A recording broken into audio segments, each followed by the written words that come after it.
Okay, we'll get started. So welcome everyone for session 46, and we are in the third chapter.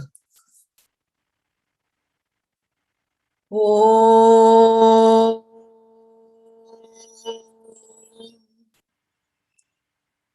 Om.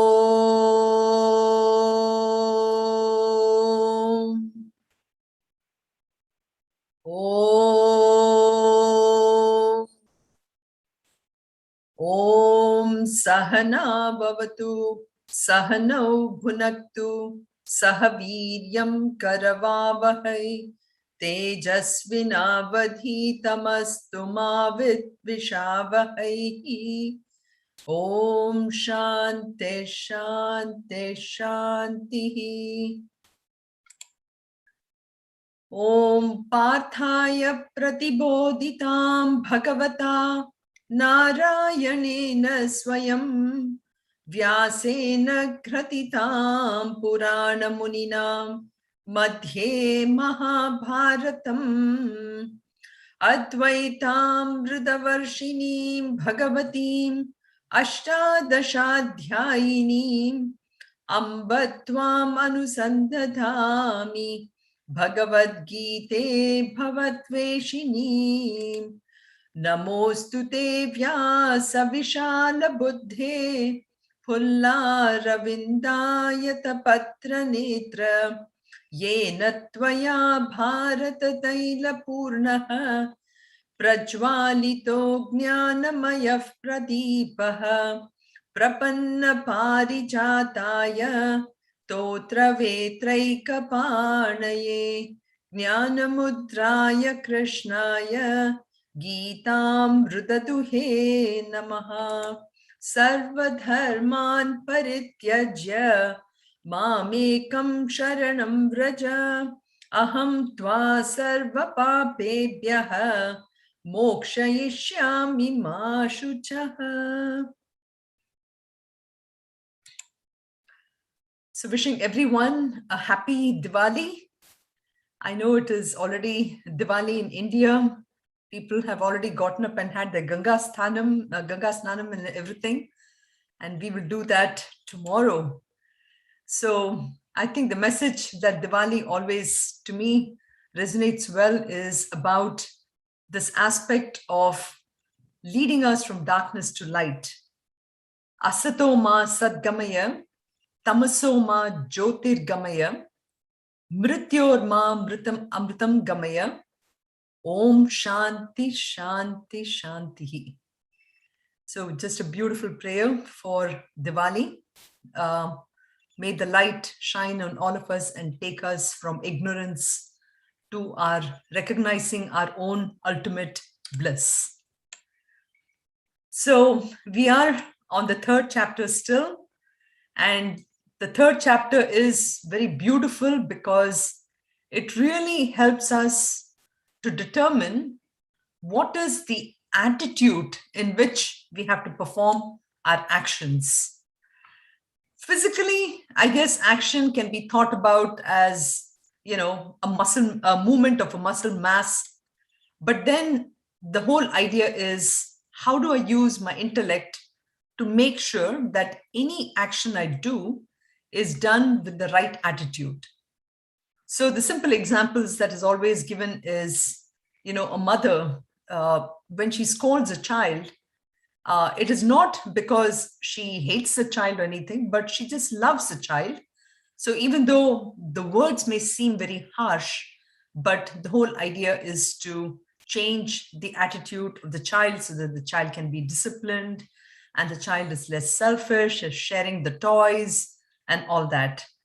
So to an example of how we work in our workplace, we could be working in such a way that I'm looking out for myself and how I'm doing and what is good for me, for my promotion, for my family and everything.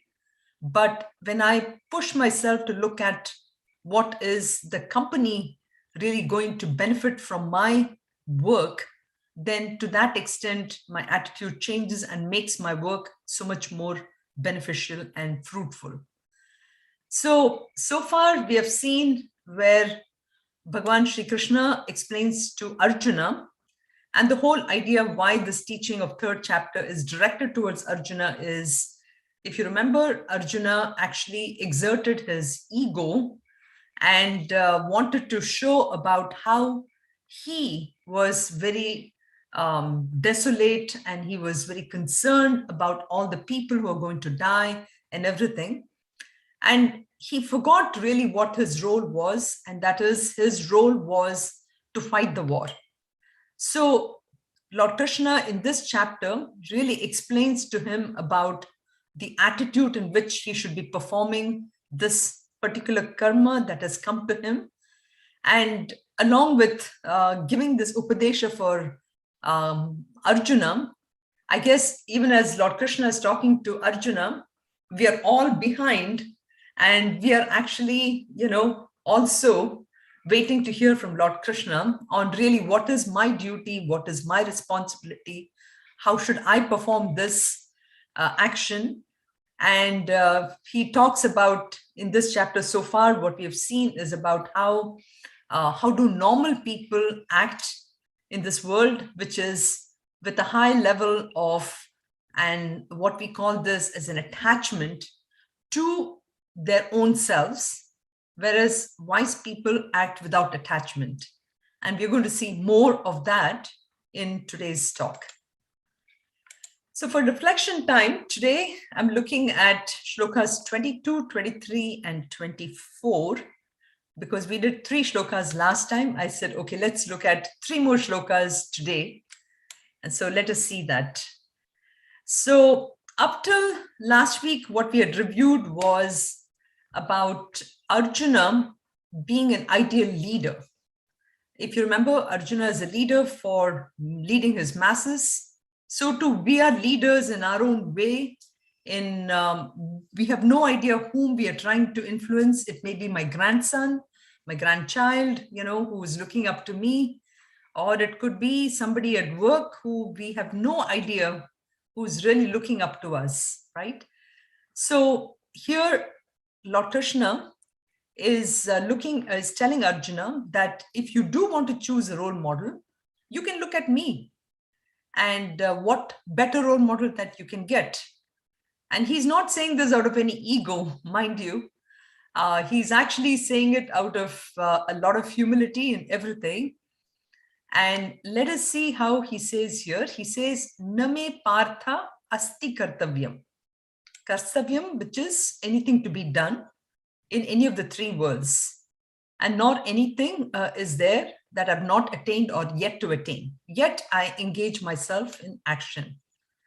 So the reflection question I have is, what are the key words that Krishna is using here in this shloka? What are the key words? What is that I can learn from here in this shloka?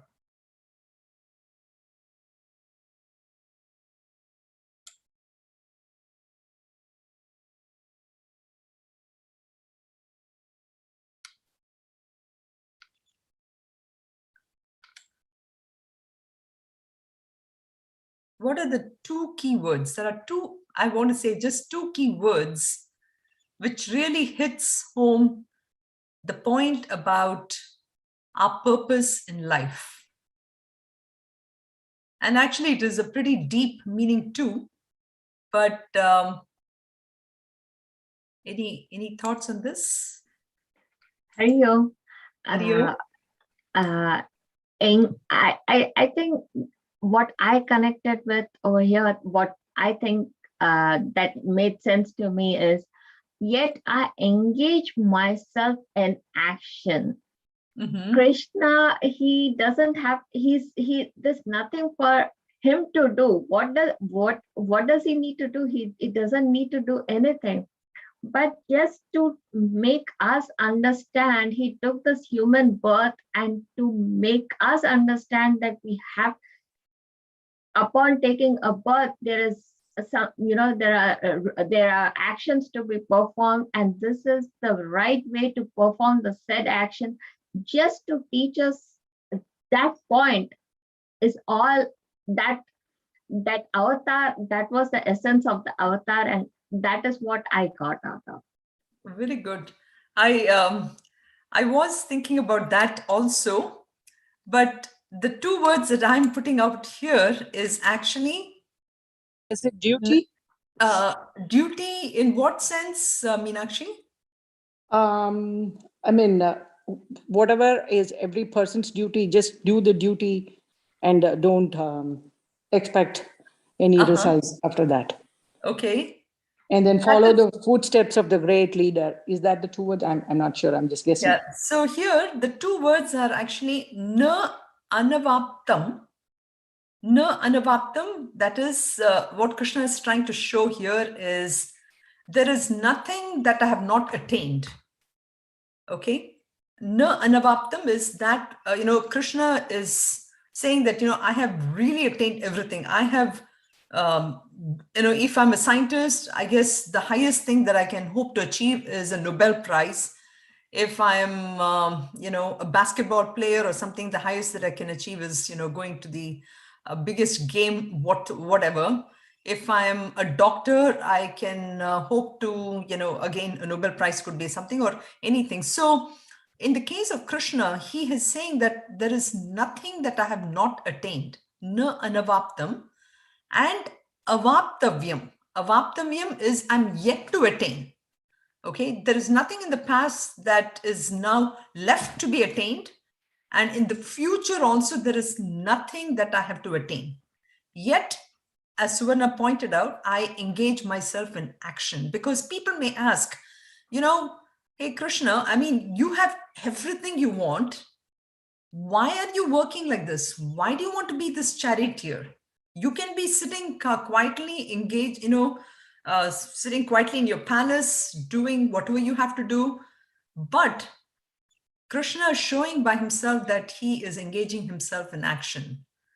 So I wanted to point out that the two words basically means he's totally fulfilled or total satisfaction. And something we might want to look at our own lives is, why am I doing what I'm doing? Am I not happy with everything that I've done so far? And if I continue to do, why am I doing that? Just something to ponder upon. So that's why this is being a reflection time. I thought we could use that to look at it that way is, how do I look at myself in this?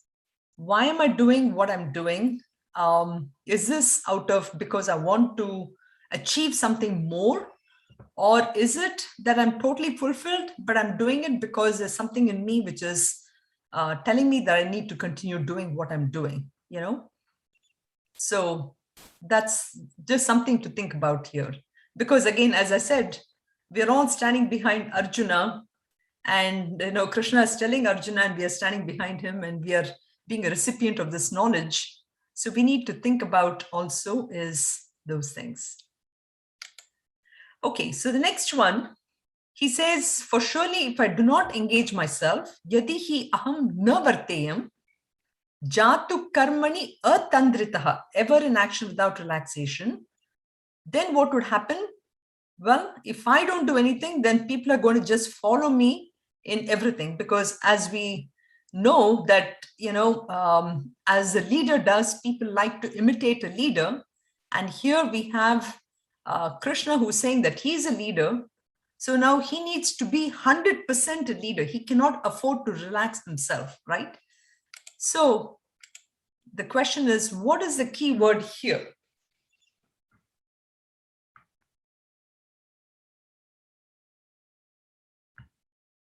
What are the key words for explaining a leadership quality here?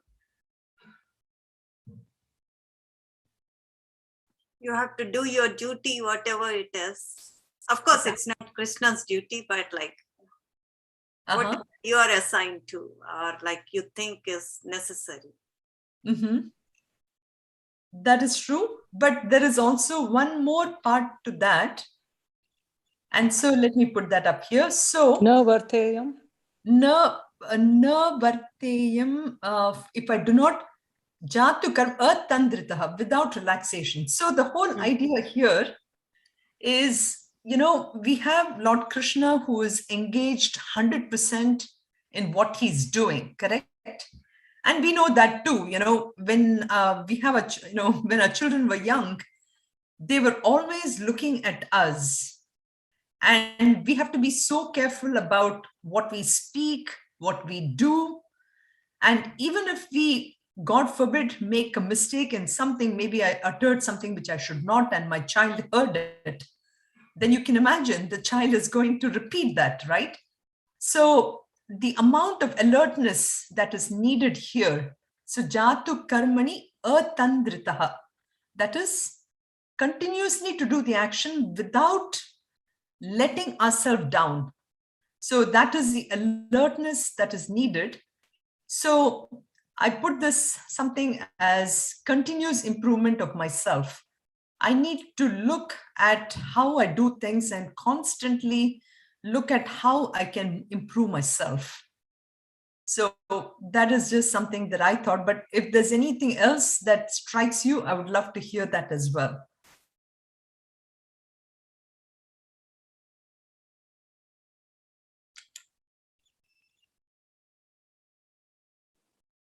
Sunitaji, how does this pull you out from the materialistic world? If you keep thinking and keep doing our actions without relaxation, is it more spiritual or is it more towards materialistic? Well, so long as, let's take the example of working in a company, right? And if I have been assigned to do a certain project and I'm continuously working on it for the betterment of the company and through the company, a betterment of the society, then I have to constantly make sure that I do not let my guard down.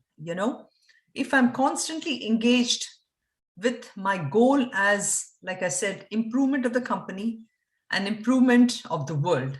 Okay. Now, if for whatever reason I slip a little bit and I get angry with my boss or I get angry with my team or something, then that is, I have allowed myself to succumb to a certain temptation within myself or a vasana within myself. So I have lost the alertness to that extent, right? So this, you can look at it from that point also, is to be continuously engaged in a sattvic action and to keep the mode or the attitude of the action always sattvic and not slip down from that. Okay. Okay, so the next one is Utsi de yurime lokaha na kuryam karmachet aham sankarasya cha kartasyam upahanyam ima prajaha. So something very similar here to the previous one. And anything that strikes you?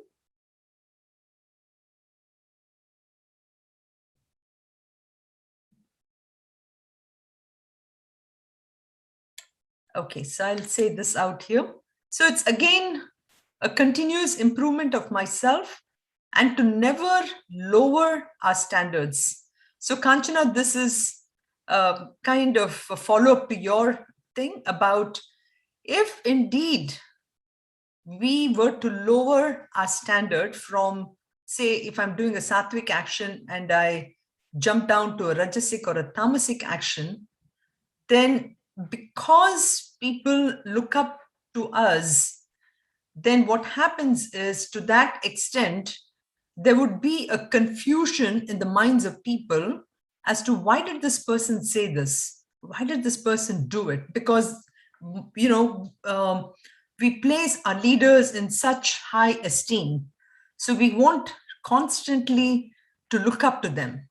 So in that sense, again, a lot of alertness is being asked for, and to constantly look at ourselves as how I can keep improving myself and to move forward, and so everything is about myself. It is not about changing the world. It is about changing ourselves. Okay, so I just wanted to hit upon a few of these points here. So moving forward, we looked at the shloka number 25. And in this shloka 25, we find that Sri Krishna actually offers a guideline for Arjuna with regard to working with other people. So, as much as I am improving myself, I should also be in an attitude of accepting others. I cannot be saying that, oh, okay, I'm improving myself, look at the other person, that person is not doing anything at all, and that person is so tamasic, and the person doesn't want to do, the person is lazy, and all those things. I cannot say something like that. So that is the part where he's trying to show in the shloka, where he's showing two types of people. So one is the vidwan, which is the wise people, and the other people is the not so wise or otherwise, which is avidvamsaha. So, and then the second part of it is saktaha. Saktaha meaning attachment. Asaktaha is without attachment. So he's comparing the people who are wise, who are acting without attachment, and the saktaha, people who, the avidvamsaha, that is normal people, who do anything they have with an attachment. An attachment, it can be an attachment to an object, or attachment to an ideology, or attachment to a thought. So he's comparing the two people, and he's saying that normal people, whatever they do it in such a way that there is something in it for them. What is in it for them?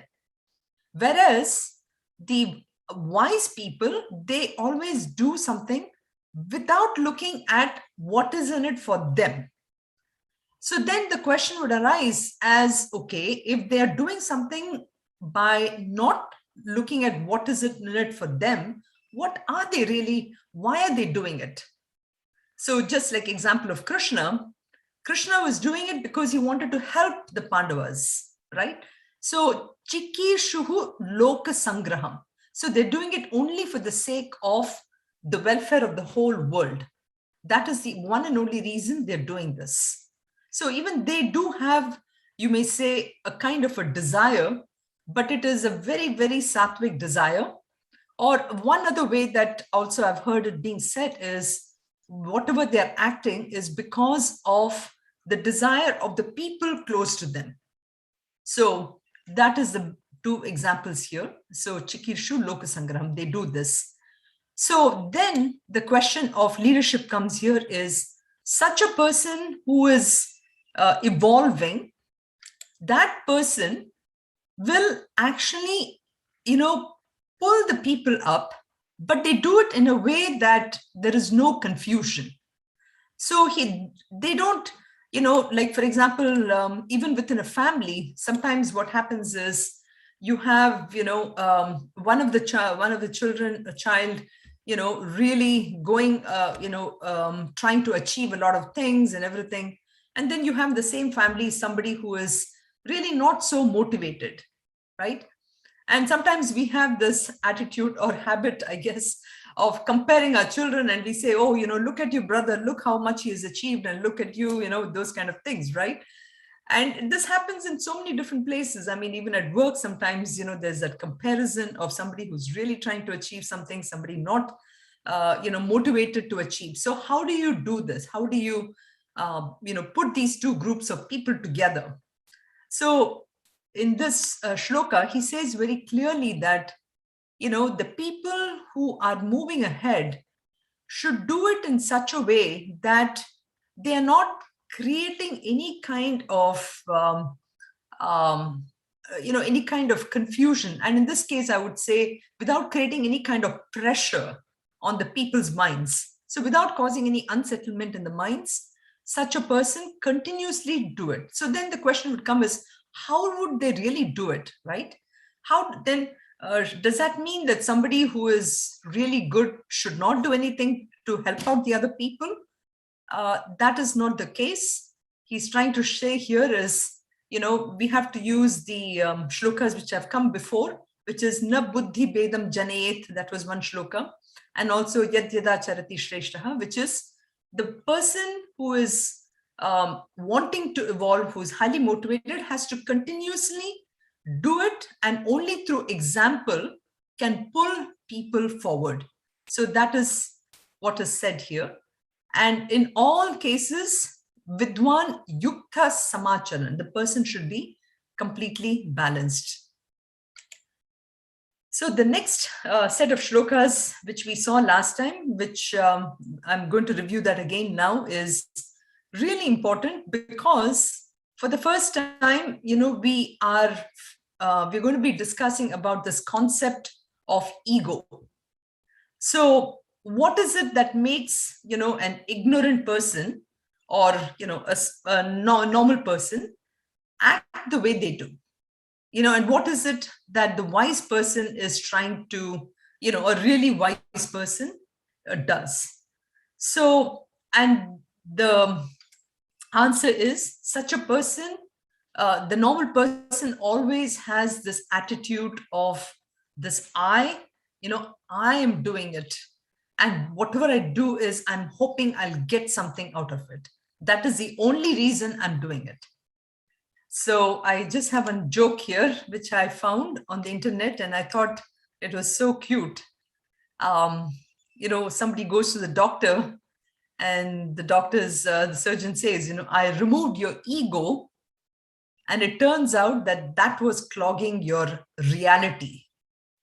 I'm not sure if they really put this with the idea of Advaita Vedanta here, but in a sense, that is the subtle thing which we always say is, how we differentiate ourselves. I am that reality, but I tend to think that Sunitha, is the one doing things.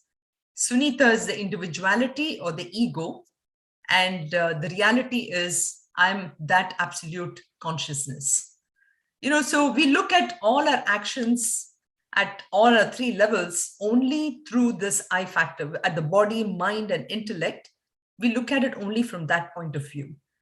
So if I have, all those personalities which make me, which we call as vasanas, then that becomes not just my individuality, but it becomes either my bloated ego, or if I don't feel good about myself, I have low self-esteem or something, then it becomes my inflated ego, right? But in all this, I equate myself, or I put my ego or individuality in the center, and everything is equated to that. So this is the part that he's trying to say, that it is at the end of the day, in the shloka, he talks about how this whole ego itself is nothing but a misconception. In reality, I am that absolute reality. In reality, that I'm that absolute consciousness, but I tend to think of myself as this ego, and because of that ego, everything else goes, because that really clogs up everything in my mind. And that's why I thought this joke was really good, that it is, it is ultimately the fact that I look at myself as an individuality is why the whole problems of the world, the stress and everything comes about.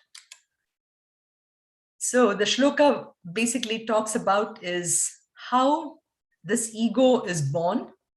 And this ego is basically born because of the nature, my own nature, which is prakriti here.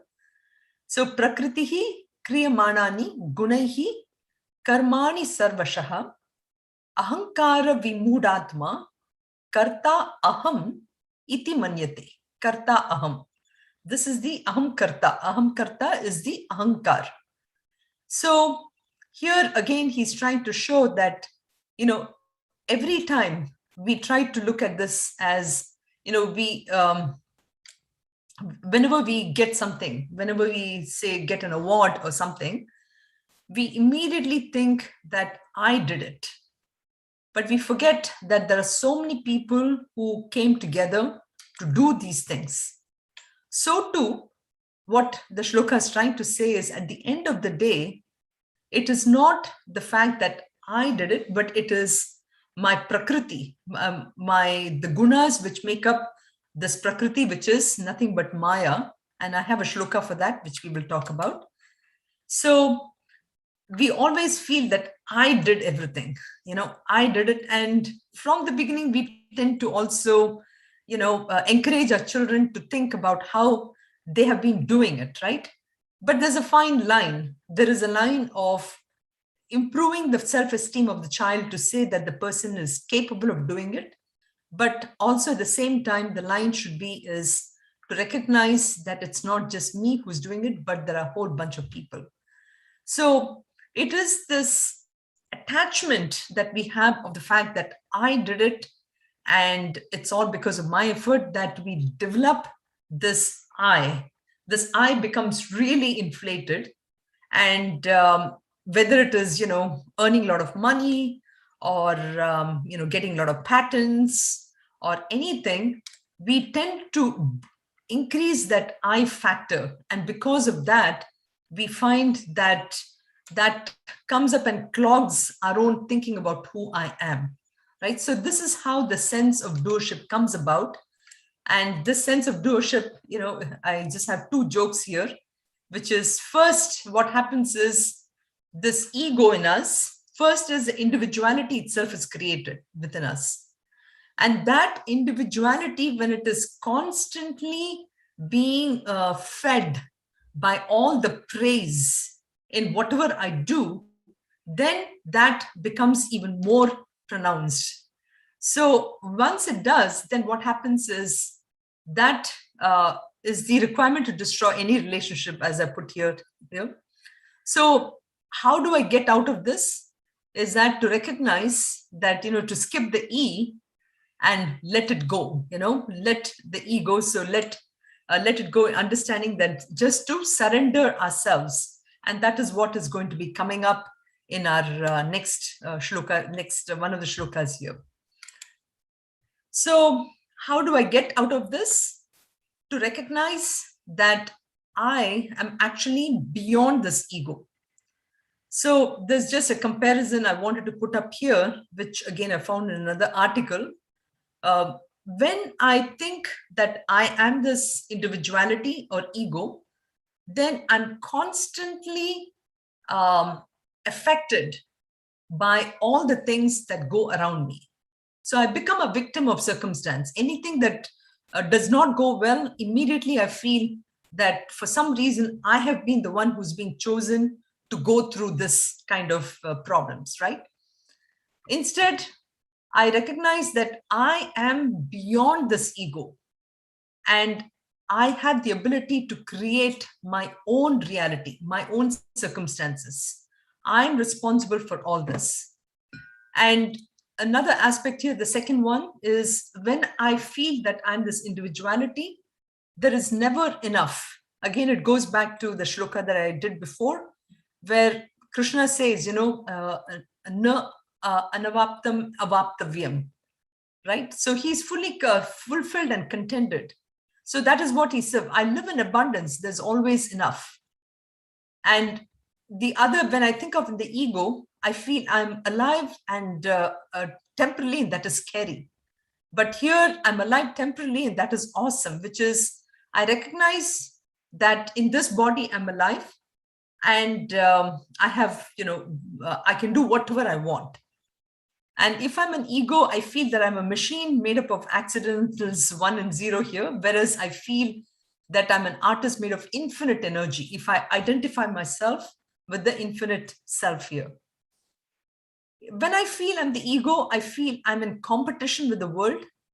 Whereas if I feel I'm the higher self, I'm in harmony with the world. And as an ego, I feel life is too complicated. Whereas at a higher self, I feel I'm happy. So this whole thing, again, this is how Krishna would look at. And Krishna is telling us how we have to push ourselves to look at ourselves as a higher self. So then we saw in the same shloka about how he says, Prakritihi gunaha sammudaha.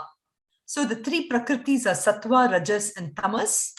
And this sattva, rajas, and tamas is the ones which are which is nothing but Maya. And this is again a shloka from Tattva Bodh. Brahmashreya Sattva Rajas Tamo Guna Gunatmika Maya Asti. So all this Prakriti, what we are saying, all this is part of Maya, and that Maya is the one which is of the Sattva, Rajas, and Tamas. And Sattva is the knowledge aspect, Rajas is the action aspect, Tamas is the inertia. And we saw some of these shlokas last time also from Tattva Bodh, which is the Sattva Guna, which is responsible for knowledge.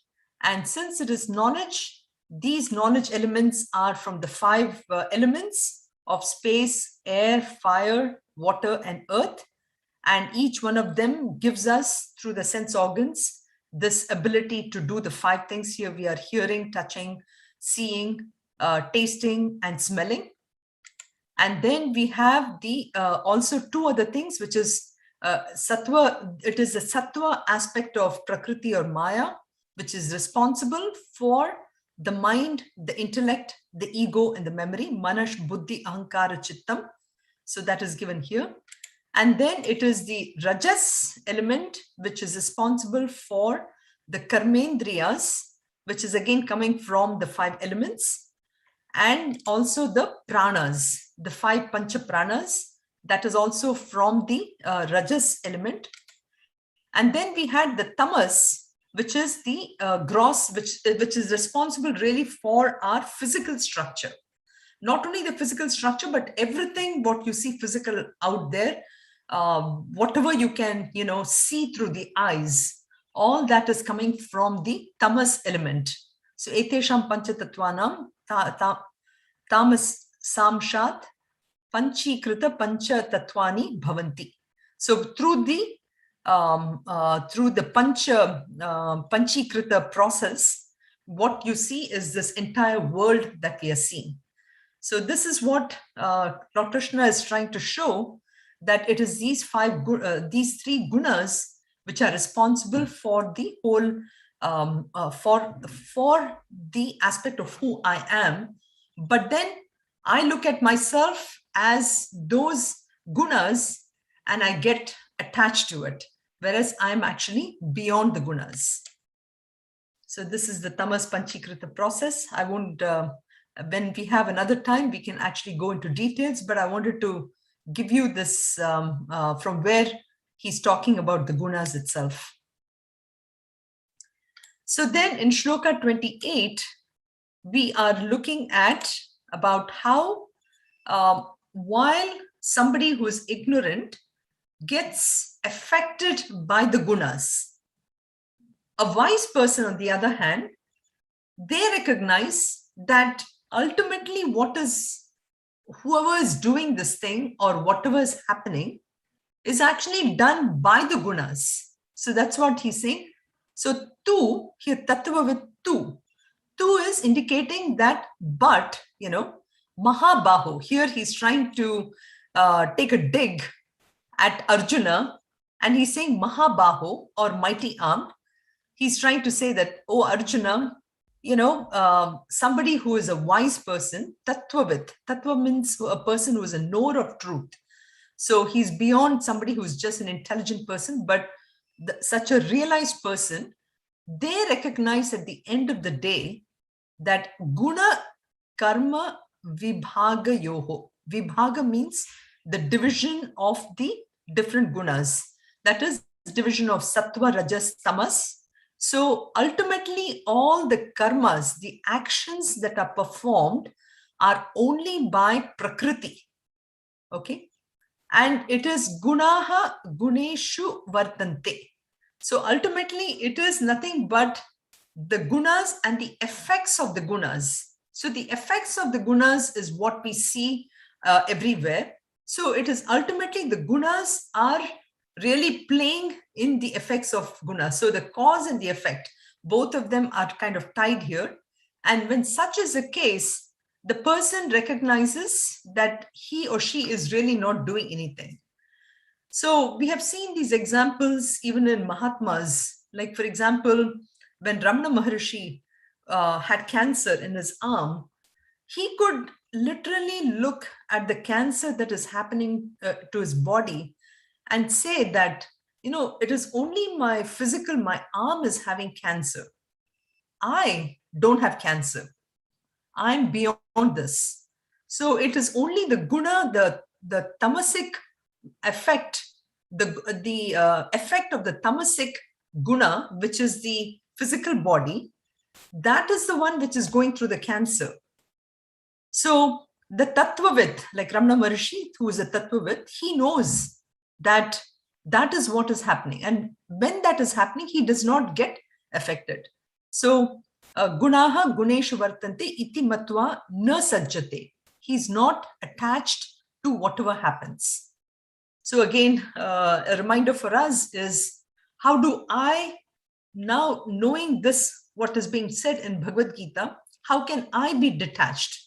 How can I be detached from what is happening to me? Whatever anybody is telling me, or whatever anybody is trying to hurt me or anything, how do I remain detached from it? So that's the idea here. Tattvavit tu mahabaho guna karma vibhagayoho gunaha guneshu vartante. So the gunaha is senses, they move against the gunas as objects. And iti, therefore, knowing this, matva, he does not get attached. And we saw this example of the sun, as the sun, which helps all the eyes to see, is not affected by the blemishes of the eyes or the external. So also the one Atman, when I identify myself as the Atman, then I do not allow myself to be contaminated by the misery of the world. And I recognize all this is happening to the prakritis, the gunas of the prakritis. They are the ones which are being affected by it. But I'm not affected by this. So again, this is something which needs a lot of chintanam, basically mananam, and then ultimately to nididhyasan, which will help us. So this is where I came last time. We saw this too. The gunas are the ones who act. Ultimately, I'm a witness to everything that is happening to this. And then in Shloka number 29, again, Sri Krishna reiterates the difference between a wise person and a foolish person, or an ignorant person. And he states about how the wise person, how they act in this one, how they should not be, not push their agenda ahead and try to convert the whole world into their way of thinking. Instead, they should be leading by example. Simple examples again, in a school, for example, a teacher, even though a teacher may know a lot, the teacher knows her or his students very well, right? And they recognize that the students have to be pulled through one step at a time. And it can be done only through slowly can they make them evolve to a higher level of, whatever they want to teach, right? So too, in this case here, he's trying to show about how that people who are deluded by their own gunas. So that's why he's saying, prakrute guna sammudaha sajjante guna karmasu tana kritsna vido mandan kritsna vinna vichalayet. Kritsna. The previous one is kritsna. Tan kritsna vidaha mandan kritsna vit na vichalayet. So he's trying to show that normal people, we are, we act according to our gunas. Sometimes, we are happy. Sometimes we are sad. Sometimes we feel dull. Sometimes, we feel lazy. All that is because of nothing but our gunas, which is doing that. So those deluded by gunas, the quality of nature, cannot help being attached to the functions, where those of imperfect knowledge should not be unsettled by those of perfect knowledge. So when such being the case, where people are not yet ready for, I wouldn't say being converted here, because that would mean something else, but, or, not being led, being motivated to change, the wise people, vidaha, so the Kritsnavit na vichalayat. People who are already, who are perfect or whatever, they should not really try to convert people immediately. So then the question is, how do we do that? It can be done only through, by leading them by examples. So that's the, so ultimately the thing is, do not disturb the ignorant person. And I'm sure you're going to say that, well, then how are we going to make these people change, right? That is the cry within us. How are we going to, help another person? How are we going to make the other person see the reason? And sometimes we get stressed out doing that, right? But the shloka is clearly trying to say is that, leave them alone, but not leave them alone in the sense of, don't bother them or anything. That's not the point.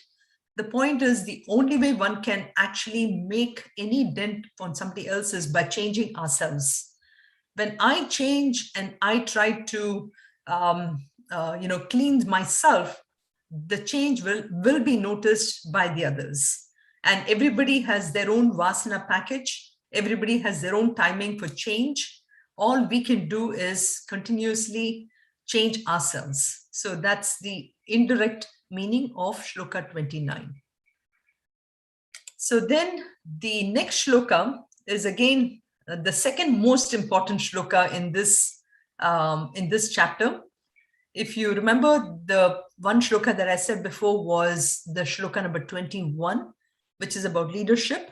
So here, this shloka is really about how to have this attitude of true action, how to really make sure that karma yoga is working. And so that is the idea which we're going to see here. Mai sarvani karmani, Mai sarvani karmani, Sanyasyadhyatma chetasa, Sanyasyadhyatma chetasa, Nirashir nirmamo bhutva, Nirashir nirmamo bhutva, Yudhyasva vigatajvaraha, Yudhyasva vigatajvaraha.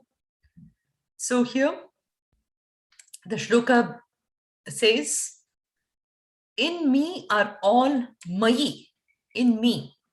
Sarvani, sarvani, all. Karmani, actions. So in me are all actions. Sanyasya, sanyasya, sanyas means renunciation. So sanyasya, renounced. Adhyatma chetasa, with the mind centered on the self. Adhya, adhyatma, atma, adhyatma. Cheta, cheta means the mind. So with the mind centered on the self. Nirashihi, nirashihi, which is being free from hope. Then nir mama. Nir is the upasarga, the prefix for mama, nir mama, bhutva, free from hope and egoism. Yudhyasva vigata jvaraha. So again, the shloka is meant for Arjuna here, but Arjuna's role was here to fight, and therefore he says Yudhyasva, applying only to Arjuna here. We can put our own names and then talk about whatever role or responsibility that I'm doing. So we can put that there, Yudhyasva, Vigata Jvaraha, free from mental fever, do fight. So again, the shloka is, here he's trying to appeal to Arjuna, because Arjuna is really a man of action and he is as ambitious as any one of us. So Krishna, out of his own goodwill, he feels that this is a time to really tell Arjuna what is really the signs of achievement. So we look at this signs of success or achievement as something where if I work very hard, then I will achieve what I want, right? That is how we look at, and we work so hard, putting 18 hours a day, and everything. I mean, today, especially in this time of pandemic, we see many of our youngsters and everything putting 18 hours a day, really working so hard, right? But here, Krishna is telling Arjuna that, yes, you have to work, no question. But he's trying to also say that while you work, just do it as if you're doing it for me. Mayi Sarvani, just totally renounce, totally give up anything that you're looking from your action. Just give it, just surrender it totally to me. Mayi Sarvani Karmani Sanyasya, renouncing all your activities at my altar. Mayi in me, sannyasa, I said, is renunciation, sarva karmani, and then just work like that. So, we may say that, well, I don't think this is possible. I don't think this is how we should be really working, right? But here, basically, Krishna is really offering this shloka is so beautiful because number one, he's saying that just by renouncing your activities and focusing on me, number one, there's going to be so much less stress. Because as we know, stress is only in the I, in the individuality. If I look at myself as beyond the individuality, there is no stress, right? So that is one thing. Then the next thing he's trying to show, and I have a chart for that one too. But again, karmani sanyasya is renunciation of actions. Adhyatma chetasa, centering the mind on the self. Nirashihi, free from hope, which is renunciation of the fruits of action here. Nirmama, free from mind or egoism. Vigata jwaraha, jwara means fever. Vigata jwara means all mental fever. That is, the mind is not hopping, mind is not restless. Then do your duty. So just surrender everything to me. So that's why this is such an important shloka. And so here we will see about how does this how does this happen. So 3 words that were used here is nirashihi, nirmama, and vigata jwaraha. Okay, so bhutva is in the shloka here. Bhutva means to be.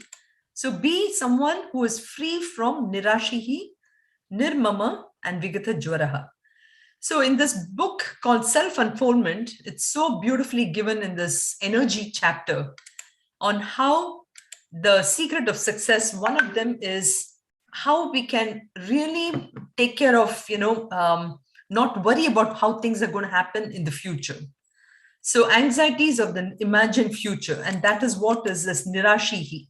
Nirashihi, free from hope. So anxieties of an imagined future. So, for example, we are going through COVID situation right now.